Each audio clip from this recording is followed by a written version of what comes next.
Yes, बैठिए। अपने बारे में कुछ बताइए ताकि आपसे हम आज बातचीत शुरू कर सकें। सर मेरी 10th क्लास जो है वो मैंने 10th क्लास जो है वो सावित्री सीनियर सेकेंडरी स्कूल से करी है 2009 में, और 12th क्लास मैंने DAV सेंटिनरी पब्लिक स्कूल से करी है 2011 में। उसके बाद मैंने बीटेक किया है in electronics and communication engineering government engineering college Ajmer से, और अभी मैं presently as a clerk PNB में पोस्टेड हूँ, और 2016 से मैं जॉब कर रही हूँ। और जी सर, कुछ बता रहे थे आप? हाँ जी सर मेरी हॉबी प्रैक्टिसिंग योगा है।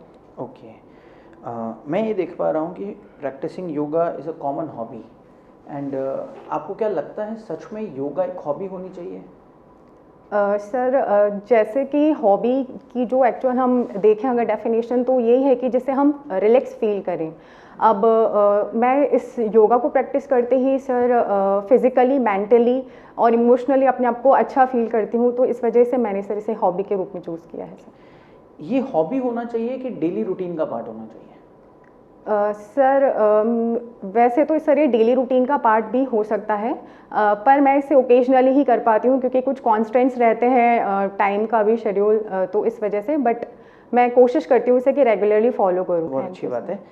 तो आप बैंक में जॉब कर रही हैं, साथ साथ सिविल सर्विस की तैयारी कर रही हैं। बैंक का जॉब बड़ा डिफ़िकल्ट जॉब है, क्योंकि मैं एक देख पा रहा हूँ कि भारत सरकार की सारी योजनाएं लगभग वो बैंक के थ्रू ही इम्प्लीमेंट हो रही हैं, चाहे जनधन हो, चाहे इंश्योरेंस हो, चाहे पेंशन हो, एवरीथिंग। और फिर बीच बीच में नोटबंदी तो हमारे यहाँ हो ही जाती है, तो वो सब चीज़ें बैंक के थ्रू ही ऑपरेट होती हैं। बैंक का जॉब एक टाइम को लेकर भी डिसिप्लिन्ड जॉब है। कैसे मैनेज करा आपने RS जैसे इतने डिफिकल्ट एग्जाम जिसमें बहुत सारे पेपर्स हैं, प्रीलिम्स, मेंस, इंटरव्यू, कैसे मैनेज करा तैयारी को? सर मैं इसके लिए मॉर्निंग में अर्ली मॉर्निंग स्टार्ट कर देती अपनी प्रिपरेशन, और मॉर्निंग में लगभग 3 to 4 आवर में दे पाती थी उसे अर्ली मॉर्निंग से, और फिर इवनिंग में भी आके सर जैसे 6 बजे तक अगर मैं आ जाती थी तो सर उसके बाद मैंने प्रिपरेशन कंटिन्यू रखी है सर इसके। इनफ है इतना? जी सर, क्योंकि 3 to 4 आवर मॉर्निंग में मिल जाते हैं और 3 to 4 आवर ही मुझे इवनिंग में मिल जाते थे, और 10 और 11 अराउंड में सो जाती थी, तो इनफ था ये, क्योंकि मैंने रेगुलर रखी सर प्रिपरेशन कंसिस्टेंटली। ये आपका पहला अटेम्प्ट है? जी नहीं सर ये मेरा दूसरा अटेम्प्ट है। ओके, और फर्स्ट टाइम में कहाँ तक पहुँचे थे? सर फर्स्ट अटेम्प्ट में मैंने मेंस जो है मैं क्लियर नहीं कर पाई थी। कब दिया था आपने फर्स्ट अटेम्प्ट? सर 2018 में दिया। ओके, तो फर्स्ट अटेम्प्ट में मेंस क्वालिफाई न कर पाने की क्या वजह रही? सर जैसा मैंने एनालिसिस किया उस अकॉर्डिंग से मैंने टेस्ट सीरीज़ जो है वो ज़्यादा नहीं लिखी थी उस टाइम पर, मैंने कंटेंट पर ही फोकस रखा। फिर जब मैंने एग्ज़ाम दिया तो मुझे लगा कि मुझे टेस्ट सीरीज़ भी देनी चाहिए थी, और उस लूप होल को मैंने सर 2021 एग्ज़ाम में से सॉल्व कवर किया आप। जी sir, very good. Current affairs के लिए आप क्या करते हैं? सर करंट अफेयर के लिए मैं न्यूज़पेपर रीडिंग करती हूँ। इन दिनों पढ़ रहे हैं? हाँ जी सर। हाल ही में थोड़े समय पहले अमृत उद्यान एक चर्चित शब्द था, क्यों सुना? अमृत उद्यान। Sorry sir. सेंगोल सुना? सेंगोल? हाँ जी सर, सेंगोल। इसके बारे में क्या है? सर सेंगोल जो है अभी हमारे प्रधानमंत्री जी ने उसे स्थापित किया है, लोकसभा जो अभी नया परिसर बनाया है संसद का। जी सर, वहाँ पर उसे अभी एस्टैब्लिश किया है सर सेंगोल को। तो आपके हिसाब से इसको करना चाहिए था या नहीं करना चाहिए था? सर मुझे ऐसा लगता है कि सर वैसे तो हमें अशोक चक्र जो है उसे स्थापित कर दे तो भी सही रहता, बट सर वो तो बाहर वैसे भी है, संसद भवन के बाहर पूरा अपना जो राजकीय चिन्ह है जी सर वो लगा हुआ है। जी सर। सर मुझे लगता है कि अभी इसका वैसे औचित्य नहीं था, ऐसा मुझे लगता है सर। हिस्ट्री पढ़ने में इंटरेस्ट है आपका? नो सर, बिल्कुल भी नहीं। पॉलिटिकल में? सर हाँ मैंने सिलेबस के रिगार्डिंग तो पढ़ा है। अच्छा, आज का अखबार पढ़ा? हाँ जी सर। महाराष्ट्र के बारे में क्या चर्चा आई है आज? सर महाराष्ट्र में जो वर्तमान में जो सरकार है उसमें कुछ जो एक NCP पार्टी है उसके कुछ नेता उनसे जुड़ गए हैं, जो भी प्रेजेंटली जो सरकार है उनसे, शिवसेना जो है वहाँ की पार्टी वहाँ से, और सर इस तरीके से वहाँ जो एनसीपी के जो मेन लीडर हैं उनको भी उप मुख्यमंत्री बनाया है, अजीत पवार जी को। और मणिपुर में क्या चल रहा है इन दिनों? सर मणिपुर में अभी संप्रदाय हिंसा चल रही है वहाँ पर, जिस तरीके से कुकी और नागाज और मैतेई जो समुदाय हैं उनके बीच में सर एथनिक जो है टसल चल रहा है सर। तो इसका मतलब क्या इलाज क्या है आपके हिसाब से? सर इसका इलाज सर मैं जहाँ तक समझती हूँ, आपसी जो समुदाय हैं जिन्हें भी इस सुप्रीम कोर्ट ने जो आदेश दिया है उससे जो समस्या है उसे एक बैठक के तौर पर सरकार को लेकर और उसे समझाइश के थ्रू उसे सुलझाने की कोशिश करनी चाहिए।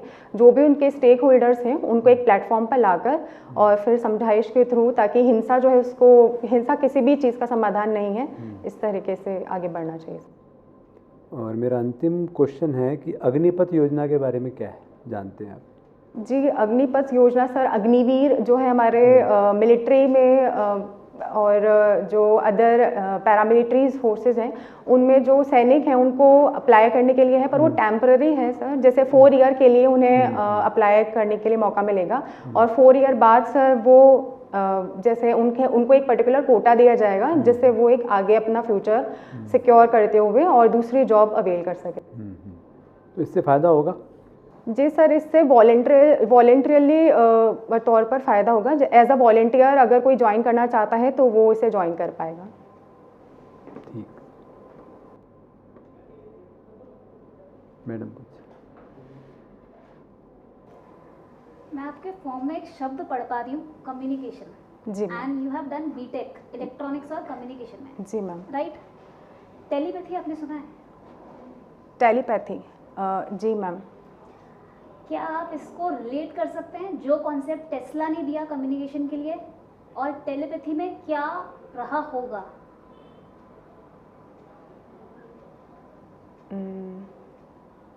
Sorry ma'am.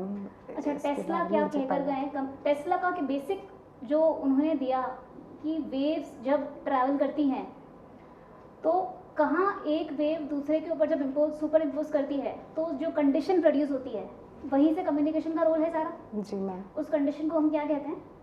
Ma'am superposition. हाँ, मैं यही पूछ रही हूँ आपसे। हम जब वेव्स एक दूसरे के ऊपर सुपर इम्पोज करती हैं जी, एक पर्टिकुलर कंडीशन आती है, उसे एक नाम दिया जाता है। मैं वही पूछना चाह रही हूँ आपसे।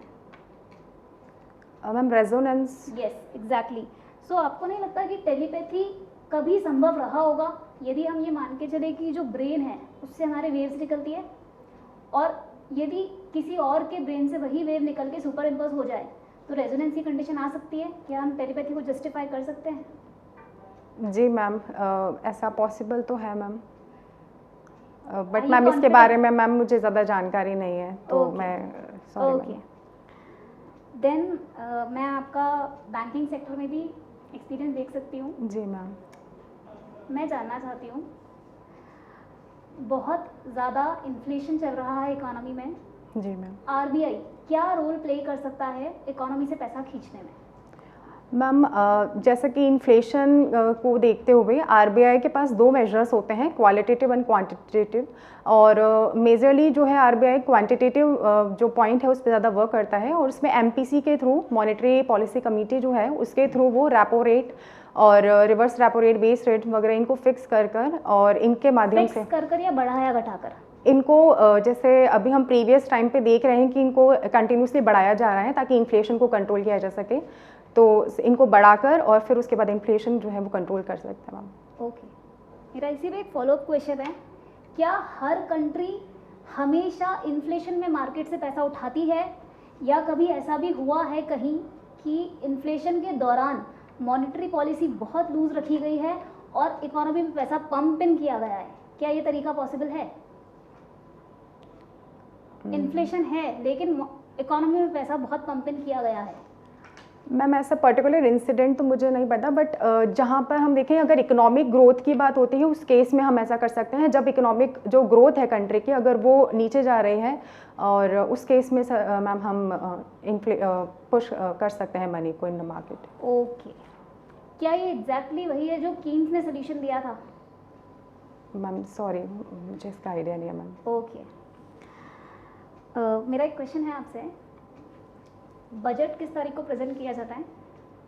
मैम बजट 1 फरवरी को दिया जाता है। ओके, उससे एक दिन पहले? उससे एक दिन पहले इकोनॉमिक सर्वे जो है वो रिलीज़ किया जाता है। ठीक है, तो इस साल जब बजट आया था वो आया था 1 फरवरी 2023 को। ओके, उसमें जो हमारे पास बजट आया उसमें बजटरी एस्टिमेट्स थे किस साल के? 2022-23 या 23-24? बजट एस्टिमेट्स 23-24 के थे। ओके, अगर मैं 1 फरवरी 23 को कंसिडर करूं तो मेरा मुझे जिस ईयर के एक्चुअल एस्टिमेट्स चाहिए कब के मिलेंगे? 22-23 या 21-22? 1 फरवरी को मेरे हाथ में एक्चुअल एस्टिमेट किस साल के होंगे? 22-23 या 21-22? मैम 21-22 के होंगे। ओके, कोई रीज़न इसका? मैम क्योंकि फाइनेंशियल ईयर कंप्लीट नहीं होगा 22-23 वाला, उसके हमें दिसंबर तक के डेटा अवेलेबल होंगे, उसके बाद के डेटा मैम उससे हमें नेक्स्ट जो इकोनॉमिक सर्वे होगा उसमें मिलेगा। Okay, good enough. My last question to you. जी मैम। अधिकतर देखा जाता है जो पोवर्टी लाइन है जी मैम। बेसिकली वो कंफर्ट लेवल रिप्रेजेंट नहीं कर पाता है, राइट? बहुत लो रखी जाती है पहली बात तो। सो इन सबको देखते हुए एक कॉन्सेप्ट आया है MPI, multi dimensional poverty index. जी मैम। आपको कोई आइडिया है इस बारे में? सॉरी मैम, मुझे इसके बारे में भी पढ़ना पड़ेगा सर। Okay, so good. आपका डेफ देख रहा हूँ मैं, मुझे डेफ देखकर एक जनरल ट्रेंड सोसाइटी का दिखता है। ऐसा क्यों होता है कि इंजीनियरिंग की जॉब ना कर कर सिविल सर्विस की जॉब में चले जाते हैं? और ये बहुत कॉमन हो गया है क्योंकि ये एक प्रोफेशनल कोर्स है। सिंपल BA BCom करने वाला जाता है वहाँ तक तो ठीक है। अब आप वहाँ एक सीट खा गए एक आदमी की बीटेक करते टाइम, वो एक बड़ा टफ पार्ट होता है, उसमें आपने कम्पीट किया होगा, एंटर किया होगा, वहाँ एक सीट लिमिटेड होती हैं बीटेक में तो। और अब यहाँ पर आप फिर बैंक में आपने जॉब करा, तो एक तो बीटेक कर कर बैंक में या फिर बीटेक कर कर सिविल सर्विस में, बीटेक इतना ख़राब है क्या? सर पर्सनली मैं इसे ऐसे लेना चाहूँगी सर, बीटेक जो है उसके थ्रू थोड़ा एनालिटिकल अप्रोच और जो आज की टेक्नोलॉजी है उससे मैं अपडेटेड रहती हूँ, तो इस वजह से मुझे नहीं लगता कि सर ये कोई बाधा बनता है आगे अगर मैं अपना प्रोफेशन चेंज करूँ। और जो मेरा जो प्रोफेशन है, अगर जैसे मान लीजिए मैंने बैंक ज्वाइन किया है सर, तो उसे मैं फुल्ली टेक्निकली अच्छे से उसे हैंडल कर सकती हूँ। और उसकी कहीं ना कहीं जो मेरी बीटेक है उसके टाइम पे जो मेरी नॉलेज है वो वहाँ पर प्रैक्टिकल नॉलेज जो है वो काम आती है। तो भले ही थ्योरेटिकल नॉलेज उसका कोई यूज़ ना हो मेरी जॉब में, बट प्रैक्टिकल नॉलेज जो है वो मैं उसे परस्यू कर सकती हूँ। और जैसे कि ई-गवर्नेंस और एम गवर्नेंस का टाइम है तो मैं उसमें और अच्छा अपना पोटेंशियल दे सकती हूँ, तो मुझे ऐसा लगता है कि गुड। तो अब बीटेक का ही यूज़ और ख़ासकर ये इलेक्ट्रॉनिक्स एंड कम्युनिकेशन का यूज़ हम सिविल सर्विस में कैसे देखेंगे, कहाँ देखेंगे? सर ऐसे डायरेक्ट जो है वो रोल नहीं है इलेक्ट्रॉनिक्स कम्युनिकेशन। हाँ, कुछ सेक्टर्स ऐसे हैं जैसे हमारे राजस्थान में सोलर का सेक्टर है एक, उसमें अगर इस तरह की कोई मीटिंग्स हैं तो उसमें मैं थोड़ा एक्स्ट्रा इनपुट्स दे सकती हूँ, या मेरा जो एरिया है उसमें सोलर की क्या पॉसिबिलिटीज़ हैं, क्या उसके पोटेंशियल है, उसको मैं जज करते हुए वहाँ पर उसे प्रमोट कर सकती हूँ। और बाकी जो मेरा इसमें ई-गवर्नेंस और एम गवर्नेंस जैसा कि सर मैंने बताया है, तो सर उसमें मैं अपना रोल दे सकूँगी ज़्यादा से ज़्यादा डिजिटली लोगों को जागरूक करके। और जैसा कि मैं बैंकिंग सेक्टर से भी जुड़ी हुई हूँ तो मैं उसे एक तरह से डिजिटल प्लस फाइनेंशियली उसे और स्टेबलाइज कर सकूँगी, लोगों को कनेक्ट कर सकूँगी सर। ओके। अब बैंकिंग का सेक्टर तो धीरे धीरे ई गवर्नेंस से भी एम गवर्नेंस होता जा रहा है। अब आप लोग भी मुझे लगता है मोबाइल ऐप बेस्ड बैंकिंग पे ज़्यादा फोकस करते होंगे, पर ये एक्चुअल में ऐसा नहीं है कि डिजिटल लिटरेसी तो कम है एंड लोग यूज़ ज़रूर करते हैं। और इंडिया जैसे देश में जहाँ पर वल्नरेबल सिक्योरिटी मेजर्स हैं इन सब को लेकर, तो बैंकिंग की ऐप और उनके थ्रू फाइनेंशियल ट्रांजैक्शन करना इंडिया में एक खतरे का बात नहीं हो जाएगी? ये लोगों के लिए रिस्क नहीं है जो लोग ज़्यादा नहीं जानते हैं?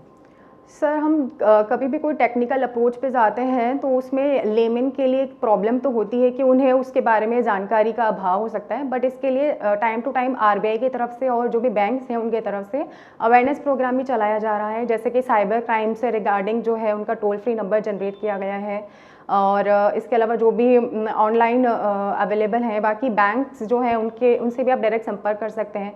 और टाइम टू टाइम कई गाइडलाइंस हैं वो जारी की जाती हैं। तो मुझे नहीं लगता सर ये एक स्मूथ प्रोसेस है ताकि हम जो फाइनेंशियल इंक्लूजन है उसको बढ़ा सकें। तो ये आगे प्रोग्रेसिव जो है अप्रोच के साथ है सर। ओके, आपने स्कूलिंग करी डीएवी से? जी सर। ओके, और 12th क्लास वहाँ से, और 10th आपने सावित्री गर्ल्स स्कूल से किया जी है। सर। एक मुझे लगता है हिंदी मीडियम है और शायद सेकंड इंग्लिश मीडियम है, नाम से लग रहा है ऐसा, इंग्लिश मीडियम है। ये स्विच करते टाइम 10th तक का एजुकेशन हिंदी मीडियम से करके इंग्लिश में स्विच करना कोई डिफ़िकल्टी नहीं लगी आपको उसमें? नो सर, एक्चुअली जो मैंने पहले से ही इसका प्लान कर रखा था, क्योंकि जैसे कि बीटेक जो है वो अभी इंग्लिश मीडियम में ही अवेलेबल है, मैक्सिमम जो इंस्टीट्यूट्स हैं वहाँ।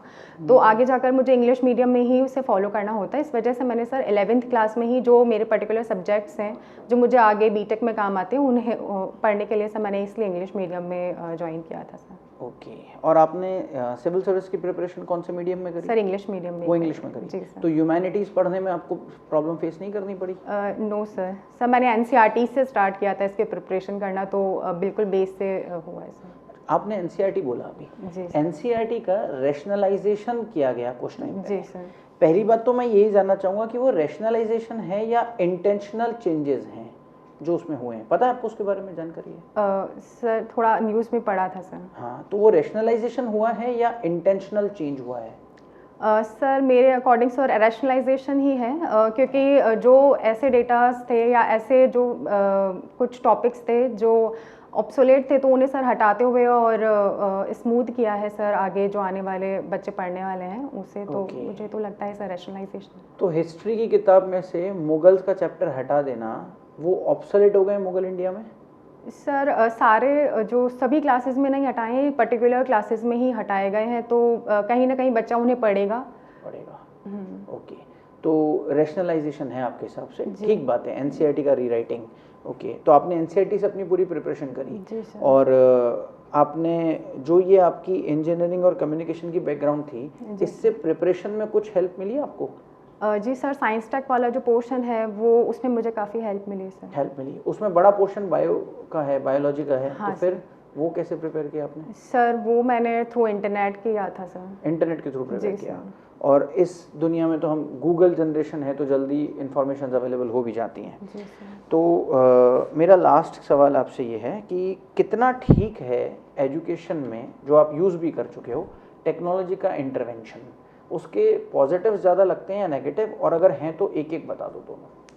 सर एजुकेशन का मुझे पॉजिटिव इफ़ेक्ट्स ज़्यादा लगते हैं। जो बच्चा है अगर वो ऑनलाइन क्लास लेगा तो उससे जो अप्रोचेबल उसके पास नहीं है संसाधन वो भी उसे अपने घर पर मिल जाएगा, ये सबसे बड़ा बेनिफिट है। और इसके अलावा सर नेगेटिव पॉइंट तो मुझे कम ही दिखाई देते हैं। अगर कोई इसे टेक्नोलॉजी को मिसयूज़ ना करे तब तक मुझे इसका कोई नेगेटिव पॉइंट ऐसे दिखाई नहीं दे रहा सर। ओके, एक सवाल और पूछने का मन कर रहा है मेरा। जी सर। बहुत सारे कैंडिडेट के इंटरव्यू ले रहे हैं। जी सर। सभी लोग चाहेंगे हमको चुना जाए। जी सर। आप क्यों चाहते हो कि आपको चुना जाए? हम आपको सेलेक्ट क्यों करें? Why to select you?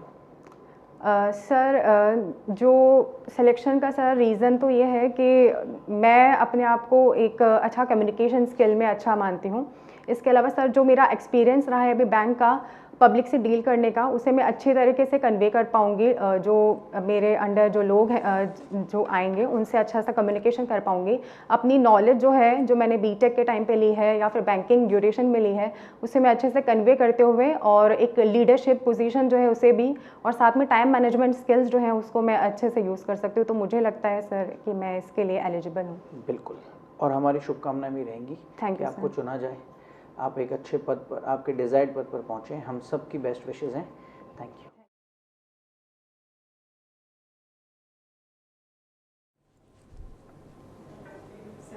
Yes, कम बैठिए।